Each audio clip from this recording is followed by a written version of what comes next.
Waalaikumsalam warahmatullahi wabarakatuh. Pak Ustaz, berbicara mengenai akhir zaman, apakah ada khalifah yang akan berkuasa sebelum Al-Mahdi? Syukran. Waalaikumsalam warahmatullahi wabarakatuh. Tapi pembahasan ini sudah pernah saya sampaikan, teman-teman sekalian. Sekarang banyak pembicaraan tentang akhir zaman, akhir zaman, akhir zaman. Anda harus paham betul bahwa ayat-ayat yang berbicara tentang akhir zaman, hadis-hadis bicara tentang akhir zaman. Saat Nabi diutus pun tuh zaman sudah semakin berakhir. Kiamat sudah semakin dekat. Nabi yang paling akhir siapa? Muhammad. Berarti ketika nabinya turun sudah ada di akhir zaman. Ya, sejak Nabi Muhammad SAW pun diutus oleh Allah Subhanahu Wa Taala, kita sudah berada di akhir zaman. Karena itu turun banyak ayat. Ya, misal di surah Al-Qamar ayat Quran surah 54 ayat pertama. Ya, iqtarabatis sa'ah.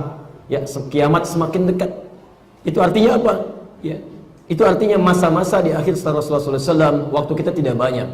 Tapi ukuran Allah kan dengan ukuran kita berbeda.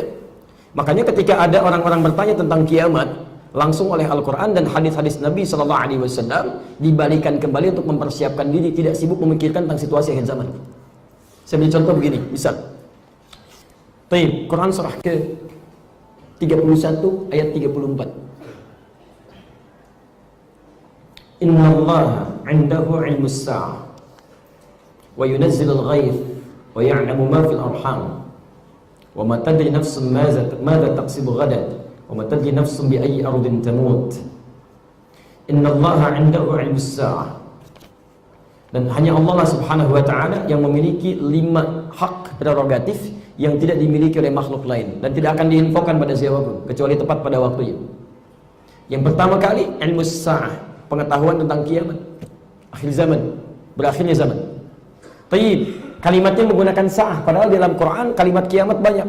Ada yaumuddin, Ar-Rahman Ar-Rahim Maliki Yaumiddin, ada Al-Qiyamah, surah ke-75, ada Yaumul Akhir. Kenapa menggunakan sa'ah? Sa'ah itu menunjukkan bentuk waktu.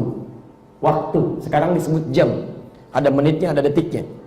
Artinya apa? Yang tahu terjadi kapan kiamat sampai dengan menitnya, sampai dengan detiknya itu hanya Allah Subhanahu wa taala. Makanya ketika ditanyakan tentang waktunya, Quran balik bertanya kepada kita, termasuk hadis Nabi, apa persiapannya? Apa persiapannya?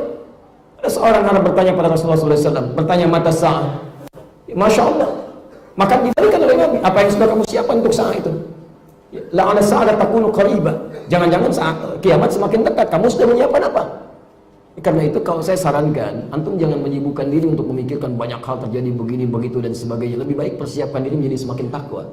Lebih baik dalam pandangan Allah Subhanahu wa taala. Sehingga ketika terjadi apapun, dalam kesempatan apapun, antum dalam keadaan baik. Makanya kata para ulama, kalau antum ingin selalu baik dalam kehidupan, bayangkan ketika berbuat salah seketika akan wafat antum. Karena kiamat terkecil itu adalah meninggalnya kita. Ada ajakan untuk mencuri, korupsi, bayangkan saat saya mengambil saya wafat. Karena itu ketika malaikat turun bertanya pada Nabi di hadis riwayat Muslim nomor hadis ke-8, bertanya mata sa'ah. Kata Nabi, mal mas'ulu anha bi'alam min as-sa'il. Yang ditanya tidak lebih tahu daripada yang bertanya. Ditanyakanlah kemudian an amarati, apa tanda-tandanya. Nah, tanda-tanda ini mungkin yang dimaksudkan oleh penanya berikut ini.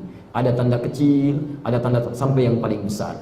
Yang ditanyakan sampai yang terakhir tentang Al-Mahdi, fasenya kan dibagi 5. Yang terakhir itu kembali kepada tuntunan Rasulullah SAW. Munculnya orang-orang baik, mulai mempraktekkan kehidupan-kehidupan sesuai dengan fungsi yang telah ditetapkan oleh Allah. Fungsi yang telah ditetapkan adalah khalifah. Quran surah kedua ayat ke-30, posisi paling kiri sebelah atas. Inni ja'ilun fil ardi khalifah. Maka boleh muncullah kemudian fungsi-fungsi khalifah di muka bumi. Apa fungsinya? Antum mesti tahu dulu apa itu khalifah. Jadi kata khilafah punya beberapa arti. Arti normalnya saling menggantikan, tapi arti esensinya khalifah itu sesuatu yang menghadirkan kebaikan-kebaikan.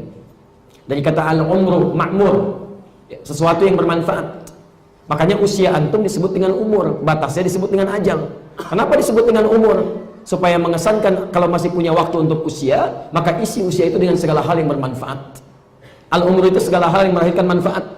Ya, mumpung masih punya umur. Jadi kalau ditanya berapa umur Anda, itu isyarat dari Allah, berapa dari sekian usia Anda sekarang yang sudah bermanfaat.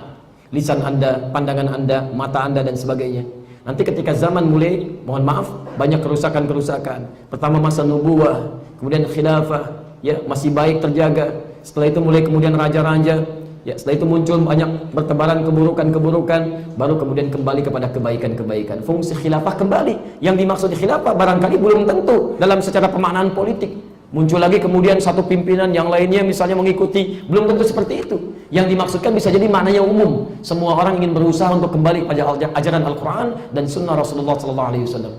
Dia pengen belajar dengan benar. Yang dulu makmur diartikan rame. Kalau pengajian rame itu senang. Kalau cuma rame jangankan di masjid, di pasar rame, di alun-alun barusan rame. Bukan rame, makmur itu bermanfaat. Dewan Kemakmuran Masjid. Innama ya'muru masajidallah. Quran surah 9 ayat ke-18. Yang dimaksud banyak manfaat yang dilakukan. Kalau sudah seperti itu, maka sesuai yang ditanyakan seperti ini.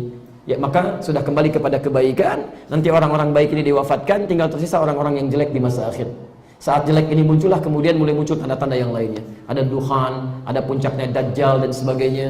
Kalau sudah seperti itu, maka puncak terakhirnya adalah turunnya Al-Mahdi. Ya, itu dalam kajian nanti yang lebih jauh lagi. Tapi intinya apa yang sudah kita siapkan untuk menuju pada kebaikan-kebaikan, menuju pada Allah Subhanahu wa taala.